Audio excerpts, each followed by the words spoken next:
Hello, everyone.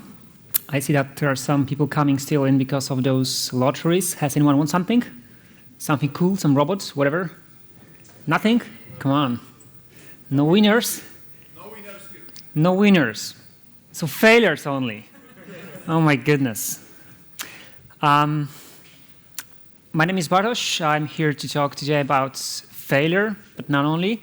The purpose of the presentation basically is to talk about things which are crucial on our daily life when we do development and things about which we very often forget. So it's more about trying to make you aware or more aware of things, to talk about some tools a bit as well, and also show some methods which might be useful in terms of making your applications more fault tolerant, let's say, or resilient, whatever.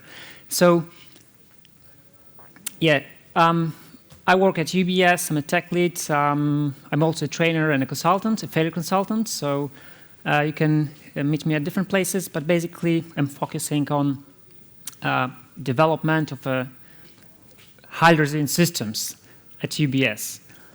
So the problem. Usually when we do work with our systems, our applications, we very often think that, cool, we have requirements. We have to make sure that our system is basically coping with those requirements. We do implement new functionalities, make sure that client is happy. Excellent.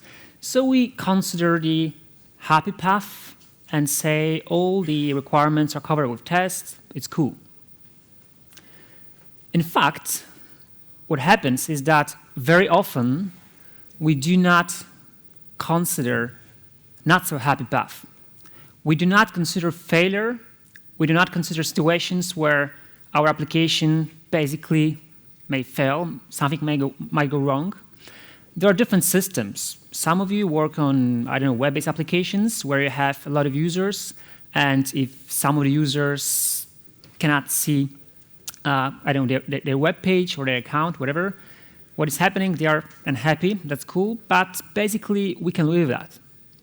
There are some systems where if something goes wrong, we are in trouble. Someone has to pay money, fines, we might get basically a lot of problems which are related to regulators. If you are working in finance, for instance, in our case, we develop a system where we have to cope with regulatory requirements, and if something goes wrong, someone has to pay. It's not us, fortunately, although we are under pressure that you have to make sure the system is operational and actually can predict some things. Actually, I noticed that during many sessions on this year's Devoxx, there was quite a lot of presentations around failures also, like anti-fragile architectures by Matt. I don't know if you've seen this presentation, but it was very cool because it was actually somehow touching the topic of constructing systems which are anti-fragile. So the question to you is, what is a failure? Any ideas? How do you define failure? Volunteers? For instance, yes, a system is unavailable. But in fact, we tend to forget that what happens is that we do put a lot of code in our systems, even though we have a microservice architecture, state-of-the-art, very well-defined crafted services, single responsibility, anti-fragile, blah, blah, blah. Shit happens. And usually, it happens in production. We do not pretend some things. Don't know why, but I've been to a couple of presentations, and every presentation there was the word shit. Maybe it's important when it comes to talk about failures, but basically the fact is that it happens. So next thing would be, what is resilience? How do you perceive resilience? Do you ever consider resilience or not? No volunteers? Sorry? I can't hear you, sorry. Resilience is ability to cope with failures. Kind of, exactly. Ability to cope with failures. In fact, there is a definition, very nice definition, which says that it's ability of a system to cope with change. What kind of change can that be? We may have problems with our code base, we may have problems with our systems, it's obvious, but at the same time, we might need to cope with different changes of like resources availability. What might happen is that you have a database and it's kind of cloud, in the cloud, but what happens is that there's a network outage. It's a change in the environment. Do you ever consider this kind of change? Do you consider that, okay, my system might be great software, but one of the resources becomes unavailable? We say, why would I consider that? So, how many of you have heard about the reactive manifesto? Cool. Couple of. Excellent. So, reactive manifesto is basically like Agile manifesto, a statement which is highlighting most important aspects of highly resilient systems, of systems which are can cope with change, and systems which are designed in a way that make users happy, but at the same time, you have much less problems. So, just quickly recap. Reactive systems are basically responsive. Very important when it comes to web applications, but not only. If you are developing a trading system, you think about high throughput and the responsiveness of the system for a change, for what is going through the system. They have to be elastic, absolutely, because I don't know how many of you were on the presentation made by Sky, but basically they were showing their failure to cope with a lot of traffic that was generated by users. Can be any system, can be a backend system where you have transactions, but just because of an error of another system, you actually get flooded by a lot of data. You have to cope with that. Elasticity. A message-driven, it's a property that basically, it has been somehow proved that systems should be event-driven, message-driven, where we basically focus on important things at the right time. And at the same time, we can very well set up boundaries between systems. And they have to be resilient. Wow. The system stays responsive in the face of a failure. Exactly.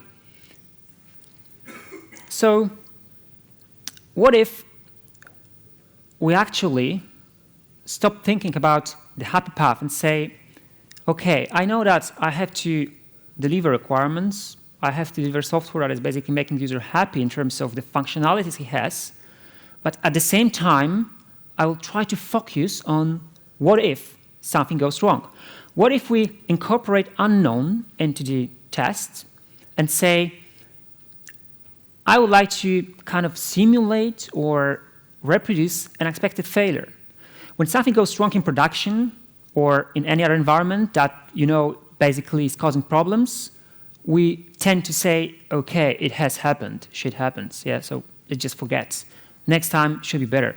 We should learn the lesson and think, okay, how I can transform this thing into my test harness to make it more complete and cover the scenarios that have just happened.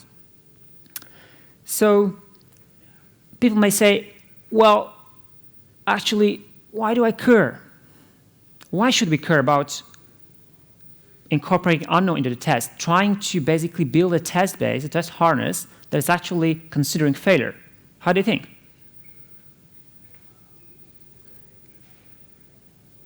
Any ideas? There are many aspects. So, first of all, we do want to build quality products. It's obvious. We want to have highest quality products to make our boss happy, to make our customers happy, to make sure that basically we are delivering value. And if we do forget about those things, the quality is not the highest quality. because we never know when the problem will occur, and they always occur.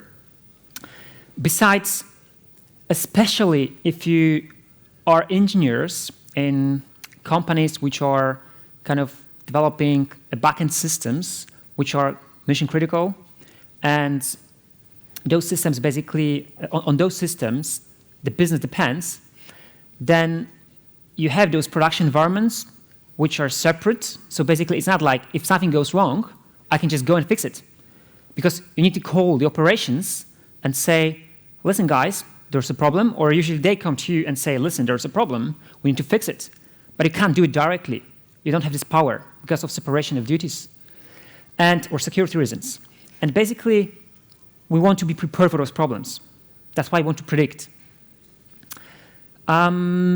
So I don't know how many of you write systems, develop systems where you need to face and focus on recovery plans, disaster recovery plans, but sometimes it happens that such things are required. Usually those are documents which say what needs to be done if system goes down or one of the components goes down. And that's a lot of paperwork. I have such things. And we have a document which is quite large. And the question was, how many times operations are testing this? And they said, well, depends, once or twice a year. How many things change in your system in the meantime to make this kind of a document basically outdated? Probably on a daily basis. So, again, people say that, okay, but bad things do not happen very often. Yeah, so they just don't happen very often. We don't need to care. And there is a nice talk by Richard Cook, who is talking about failure also. Actually, he was talking about failure at one of the conferences. And he said that the surprise is that there are so many accidents, but the surprise is that there are so few. And he was doing an investigation, like research, on failures in terms of medical equipment in hospitals. There's a paper, it's not very long, so I recommend downloading the paper. And there are a couple of interesting things which are very related to our everyday life, believe me. And one of the things which is on the paper is that he says that systems are imagined as deterministic. We say we know what will happen, we know we can predict, but in fact what is happening is that systems are designed as stochastic. So even though we think they should be deterministic or we just try to imagine them that way, what is happening is that we always make them stochastic. So if something goes wrong, we don't know what is that. So question, how do I protect against a failure? Any ideas? Backups. They are always outdated. Seriously. But there is nothing about not being outdated. You should simulate a failure and be ready to what happens. Exactly. So, first of all, a failure-free operations requires experience with failure. So that's why each time something goes wrong, mind it. Spend time, investigate, make sure you understand the root cause, and if there is a need to convert that results into a test suite that will basically reproduce the thing in your test harness, just do it. It's really worth spending time on it, because next time when the same problem arises, you'll be able to predict some things, or you'll just protect your system against kind of remission. So the resilience testing. Resilience testing, that's the thing we should do. It's basically kind of trying to confirm that we can recover from failure. And as we'll see in a second, this can be kind of performed at many different levels, but we should mind all scenarios that are relevant to what your system is doing in terms of the architecture, the dependencies, the context around the system. So just let's try to quickly scan through a couple of tools, and then we'll move on to a bit different, I would say, approach. So the infrastructure. It happens that basically you have problems with infrastructure. A server can fail, yeah? A database, whatever. Everything that your software is running on can fail. So one of the tools at Comcast basically can be used to simulate network problems. I don't know how many of you have heard about the tool and are using the tool. It's very simple. So basically what you can do actually with your system is that you can simulate a latency. So if you have a distributed system, it's very important because you can actually try to say, okay, what happens if one of the nodes is not responding on time at the network level? You can reorder packets. You can corrupt packets. That's especially important if you deal with systems where the communication goes via, I would say, binary or low-level protocols. It's a very cool tool. It's very simple. You just say, okay, on that server, I would like to say that this device, this interface, network interface, should have latency, whatever, and some packet loss. Whatever. You can configure it to as you wish. It's very simple. Does it make sense to do such a thing? Absolutely. If you develop systems which communicate via network, it's very important to test such scenarios also. Jepsen, it's a different tool. It's a kind of advanced tool which is closure-based that can be used to simulate failures in distributed systems. However, it's different because it's highly configurable, and you can use it to test different systems you're working with. And actually, if you go to the GitHub, you can see that Jepsen already defines a couple of scenarios that were used to test different NoSQL databases like MongoDB, Cassandra, also relational databases like Postgres. And basically, you can find a lot of resources that can be used to prove whether the system you are using, like a component, like a database, is actually behaving in a way company which is selling a database declares. So we often say, okay, I'm using a NoSQL database like MongoDB. It's resilient, it's fault-tolerant because it can spin across different nodes, and it's cool, it has high availability. Have you ever tested that? That actually, in a specific version you're using, that properties are kind of met by the system. And, well, a sample test on MongoDB where you say, okay, I would like to test a MongoDB database in a distributed environment using some predefined scenario, and basically got a reports on what is happening, yeah, whether data is consistent and stuff like that. So it's very nice.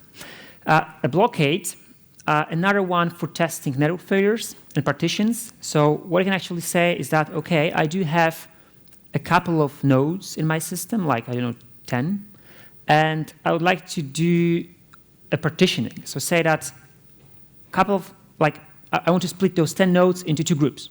What will happen if they are remote to each other and there's no communication between them?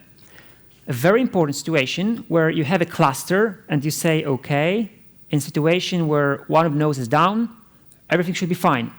You can easily set up a scenario where one of those nodes gets disconnected from other. Also very simple, it's Docker-based, you just define partitions, and you can do different scenarios with latency also, and your packets. Containers. Very often we use containers nowadays, like Docker, and the question is whether we do actually test what happens if we have a failure. So Pumbaa is a tool, a chaos, they call it a chaos testing tool for Docker, where we can actually randomly kill some containers. We can stop them, or we can remove them. So let's imagine your application is, again, fault-tolerant. You think it's fault-tolerant. It's deployed in Docker, so cool infrastructure, very flexible. You can just quickly do deployments and add new nodes. And with Pumbaa, you can just say, okay, what if I turn a chaos mode, and one of the containers will die every 12 seconds. Will my system recover? A simple one. Mizari is another one for testing network problems, also for Docker, splitting, bridging, ringing. So this is a bit more advanced because you can actually try to simulate that there is no connectivity between all of the nodes, but somehow they can communicate like in a ring. Very nice. Web services. Web services or services are very often used in our architectures, our applications. And what is happening is that, okay, we have client and server, or two different services communicate between each other. We do make some HTTP requests.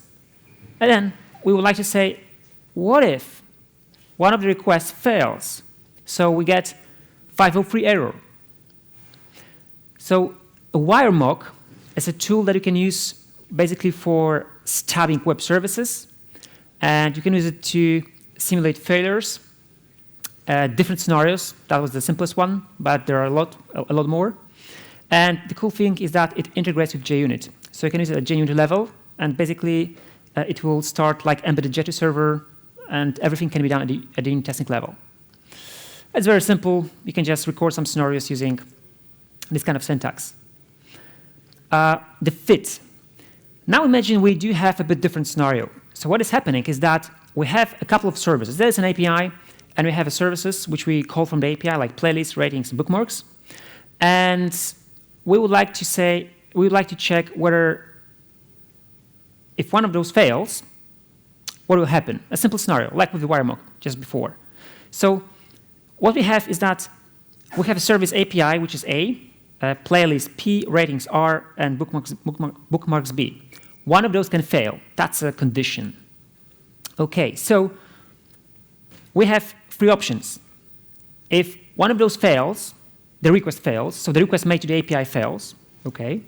If the second option is the request might succeed, which means that the component which has failed is basically not important to handle the request. Can be the case. And the third option is that the request succeeds, but although it has succeeded just because we have recovered somehow, so like there was another interaction. So let's say one of those fails. Ratings, okay? We make a request to API, and then, oops, ratings unavailable. So the scenario is that we can communicate only with playlists and bookmarks, and the question is then, what's next? So what we want to do, we want to actually follow a path of failures. So we don't want to say, if one of those fails, we are over. We actually want to record that, okay, one of those failed, but the request has succeeded. So let's just move forward. Now, we would say the options are, from the previous slides, A, P, or B, or R, or B can fail. The second was, and right now we're in a position like A, P, or B can fail because ratings are unavailable. So we move one step forward, and we have, okay, what if bookmarks fails? So the situation might be, okay, I have a fallback service. So if bookmarks fails, I can actually handle that. So now imagine that you like to build a graph of failures that will represent the scenario in which you are looking for the point where your system will not be able to recover. So you are like killing the services, but in a predicted order. And the fit is actually, it stands for failure injection testing. There is a paper called lineage-driven fault injection by Peter Alvaro, and he's describing a tool called Molly that is basically used for this kind of testing. So you are using a tool that is building a graph of failures and that is trying to go through different scenarios, but in a way that you are actually recording what is happening to the system.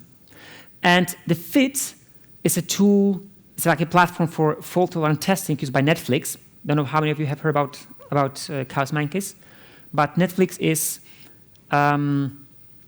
they developed chaos monkeys that are basically services which are run on their infrastructure in production. And those services, in fact, are used to make some disasters. I don't know if you have played some games like SimCity. There was a mode where you could just say, okay, I would like to make an earthquake right now, yeah? What will happen? Or set a fire somewhere. So that's kind of the stuff. And they have a couple of monkeys. They call it Seaman Army, like Chaos Monkey, Latency, Security Monkey, which intend to make failures in production, just to make sure the service they deliver, they are resilient.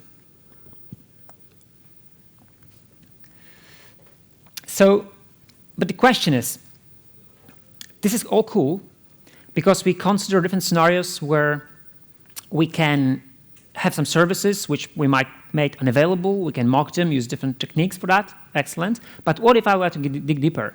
What if I have a service running in production that I don't want to kill the service itself, but I would like to make something different? Like, for instance, a very simple scenario. We have a couple of threads, a multi-thread application, and these threads are serving client requests, and I would like to simulate a delay.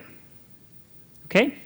I would like to say, what happens if one of those threads, for some reason, is delayed? It's like not responsive.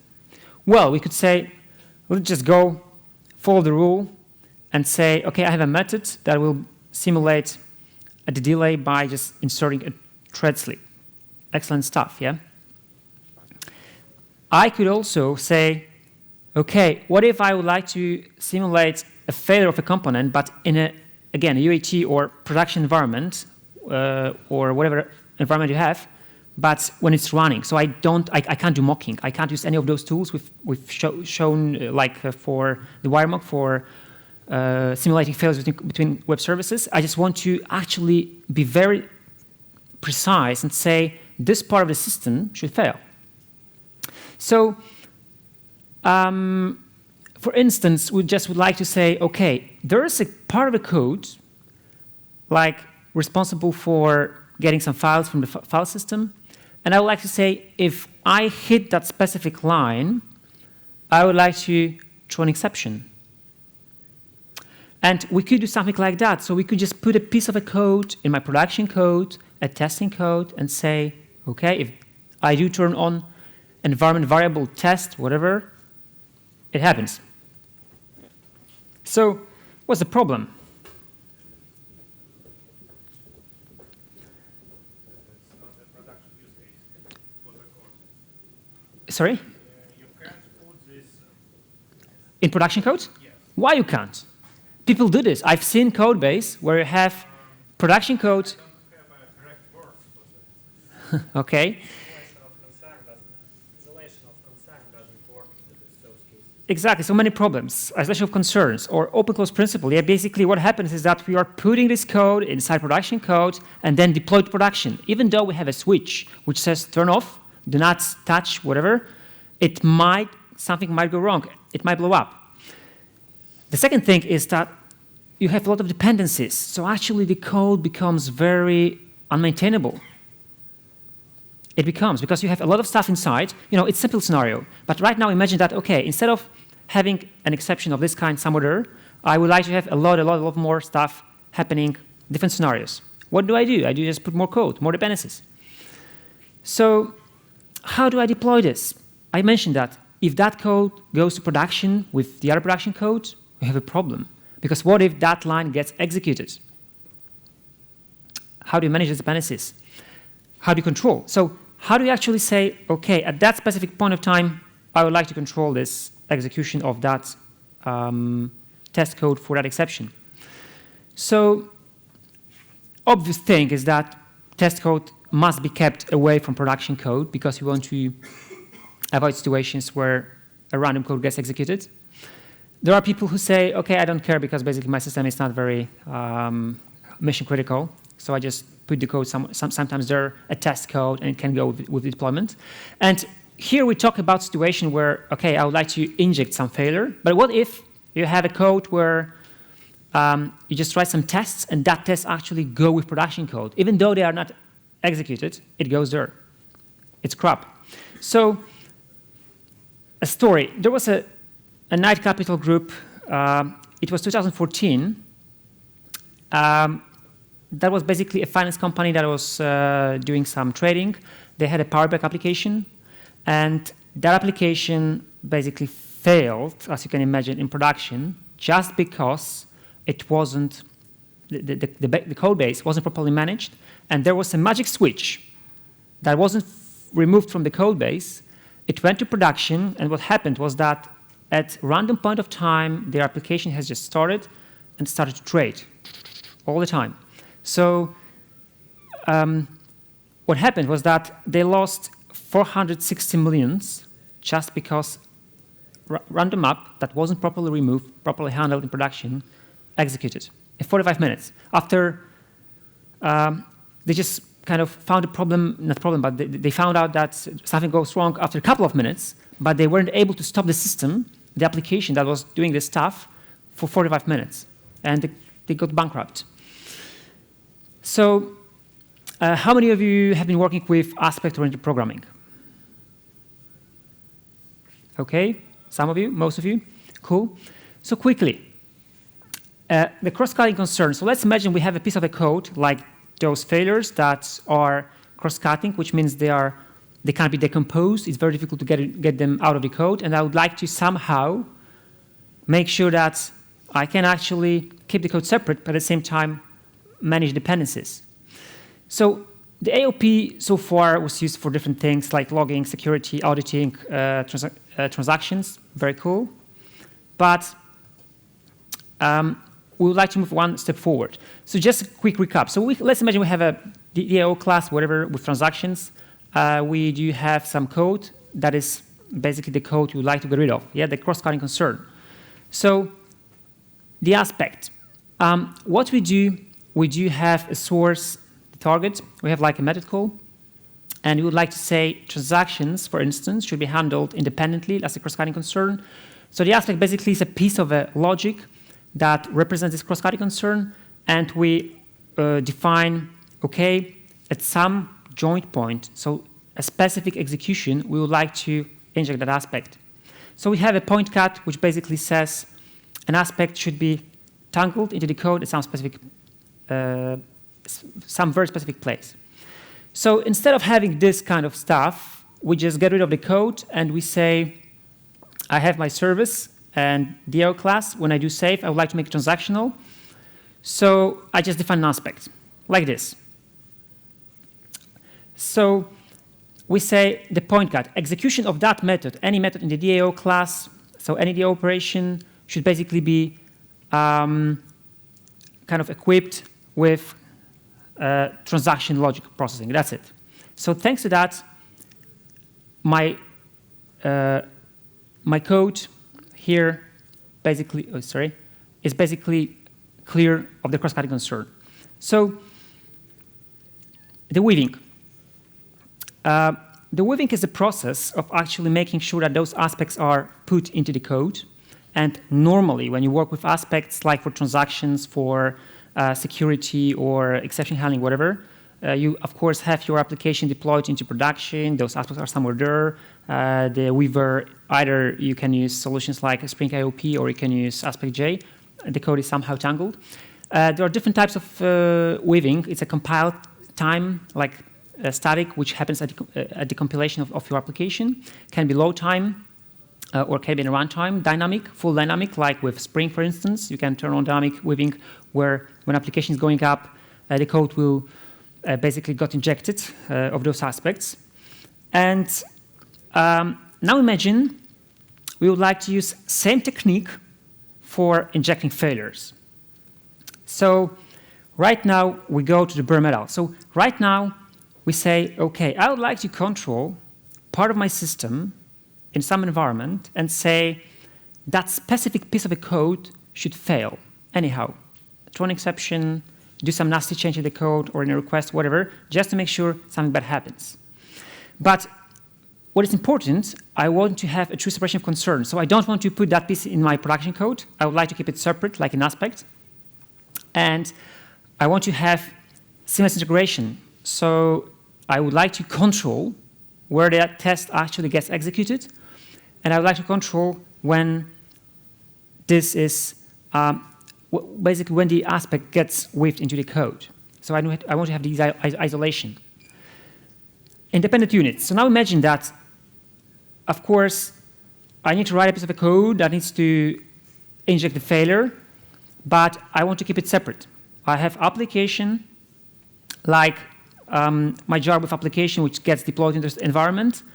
And at any time when I want to actually inject the failure, I deploy as well my aspect. So they are separate, they're separate units. So you can easily say what goes to the production is separate from the test code. And you want to have a full control over that execution. So what is also important here, for instance, is that if you are writing automated tests using any tools and you would like to run them in one of your testing environments, you need to have remote access to that and fine-grained control, which means that if my test gets executed, I want to make sure that the failure will occur at a very specific point of time. And here, I'll show you the demo based on Spring AOP and JMX, how to do that. And basically show you a very easy and a very clear way of injecting failures at a very low level. Before we move on, let's consider that. We have an application called Request Processor. It is using some service users catalog, and it basically loads data from a disk. So there is a disk store where a user puts file. If the file is there, it gets loaded into the application, and then it produces the request or transforms the request into some message on the MSQ. So what we have is that we have a very, very, very simple service, Request Processor, which is basically taking the request that comes into the process, and then it calls the service,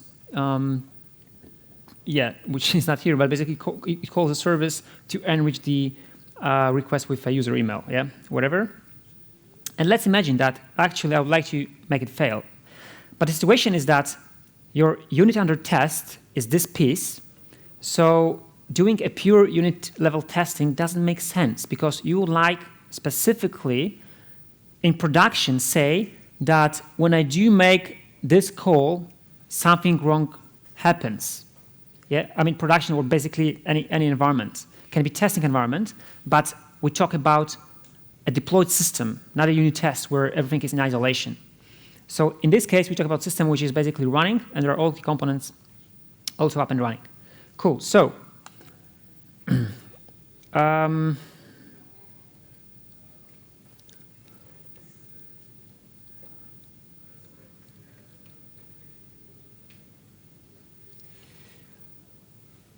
oh my.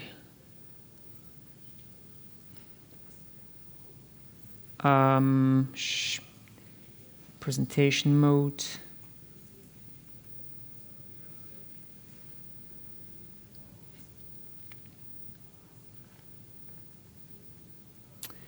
The code is available on the GitHub if you'd like to play with it. And what we will do. So what I will do, I'll just start the application, and now we can imagine that this application is basically started in any environment. It doesn't have to be local, of course. It can be somewhere.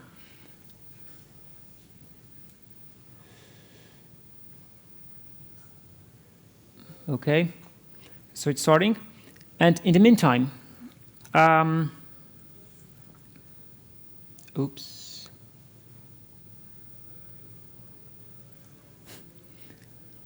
As you can see, oh no.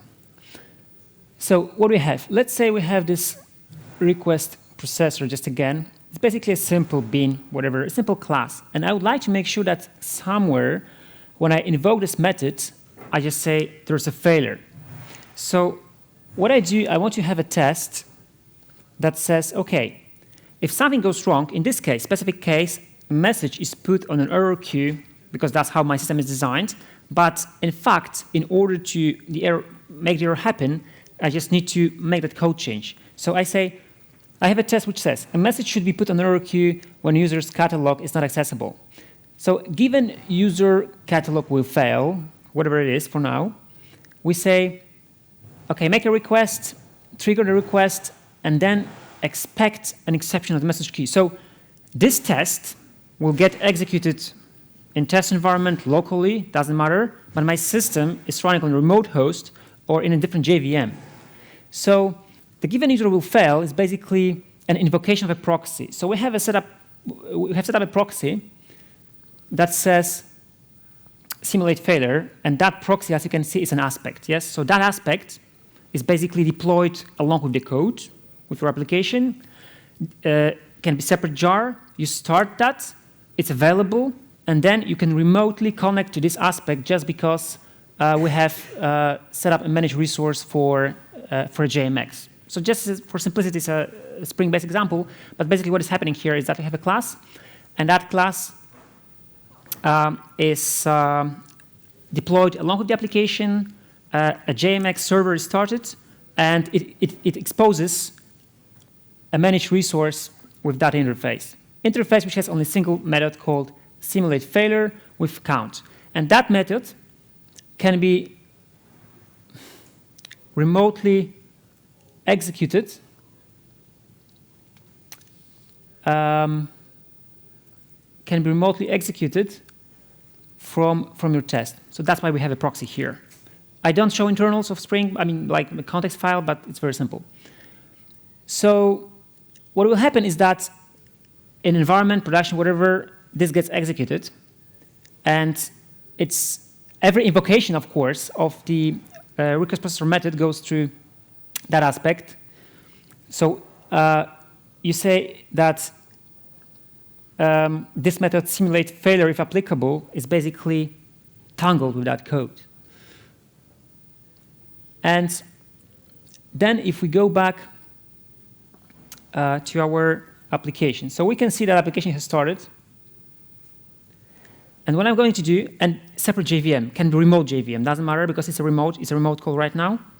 And what I'm going to do, I'm going to go to my test, which is local, and even locally say, okay, run the test. So run the tests, which will trigger the switch in the remote app and say, if I'm calling the method get user's email, because that's what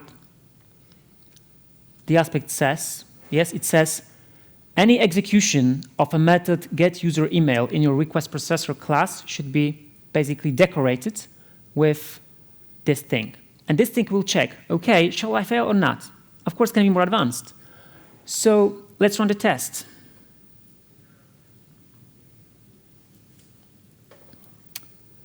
Why it's not?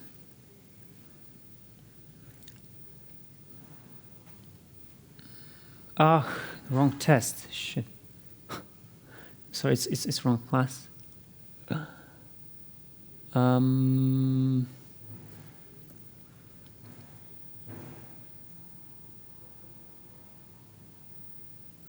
Sometimes shortcuts do not work. Why? Okay, I'll just do it with mouse. So the test has succeeded, and well, quite obvious. But let's take a look. The test says it's successful. So basically, what was happened was that we have received an exception. We have cached an exception. So we have actually received an object that was put on the queue as setup. If you go back to the console of the application, we see an exception. Yeah, we see that what has happened in the remote app is that, okay, I have a huge stack trace which says a simulated failure for request ID, this one. So in the application, in the aspect, we see that that was thrown from this piece of the code. So let's imagine right now that you have a very tricky component and you basically can't model an exception anyhow using your unit test, whatever. But you would like to see that, okay, if this application is running in production or in any environment, like acceptance testing environment, if I actually make sure like every single request or every second thing that is invoked within that piece of a code throws an exception, what will happen? Will my application fail or not? Okay, so that's it when it comes to the demo. If you would like to see more, I'm here happy to show you how it works. And the code is available on GitHub as well. So,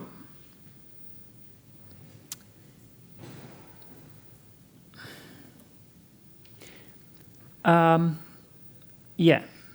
So basically,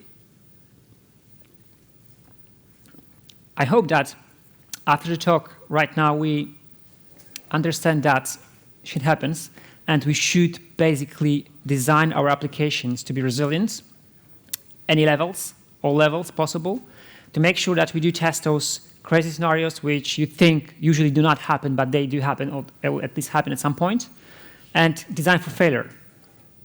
That's it. Thank you very much.